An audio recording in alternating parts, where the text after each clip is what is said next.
قل أوحي إلي أنه استمع نفر من الجن فقالوا إنا سمعنا قرآنا عجبا يهدي إلى الرشد فآمنا به ولن نشرك بربنا أحدا وأنه تعالى جد ربنا ما اتخذ صاحبة ولا ولدا وأنه كان يقول سفيهنا على الله شططا وأنا ظننا أن لن تقول الإنس والجن على الله كذبا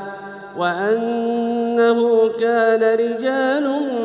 من الإنس يعوذون برجال من الجن فزادوهم رهقا وأنهم ظنوا كما ظننتم أن لن يبعث الله أحدا وأنا لمسنا السماء فوجدناها ملئت حرسا شديدا وشهبا وأنا كنا نقعد منها مقاعد للسمع فمن يستمع الآن يجد له شهابا رصدا وأنا لا ندري أشر أريد بمن في الأرض أم أراد بهم ربهم رشدا وأنا منا الصالحون ومنا دون ذلك كنا طرائق قددا وأنا ظننا أن لن نعجز الله في الأرض ولن نعجزه هربا وأنا لما سمعنا الهدى آمنا به فمن يؤمن بربه فلا يخاف بخسا ولا رهقا وأنا منا المسلمون ومنا القاسطون فمن أسلم فأولئك تحروا رشدا وأما القاسطون فكانوا لجهنم حطبا وأن لو استقاموا على الطريقة لأسقيناهم ماء غدقا لنفتنهم فيه ومن يعرض عن ذكر ربه يسلكه عذابا صعدا وأن المساجد لله فلا تدعوا مع الله أحدا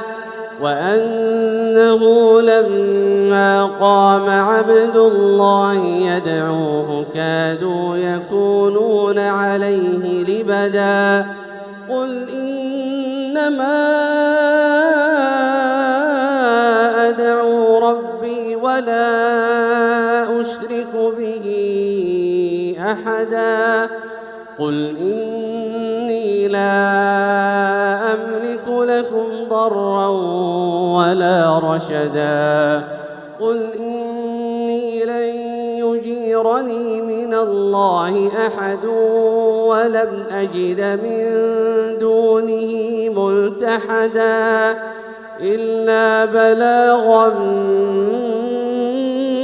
من الله ورسالاته ومن يعص الله ورسوله فإن له نار جهنم خالدين فيها أبدا حتى إذا رأوا ما يوعدون فسيعلمون من أضعف ناصرا وأقل عددا قل إن أدري أقريب ما توعدون قل إن أدري أقريب ما توعدون أم يجعل له ربي أمدا عالم الغيب فلا يظهر على غيبه أحدا إلا من ارتضى من رسول فإنه يسلك من بين يديه إلا من ارتضى من رسول فإنه يسلك من بين يديه ومن خلفه رصدا ليعلم أن قد أبلغوا رسالات ربهم وأحاط بما لديهم وأحصى كل شيء عددا.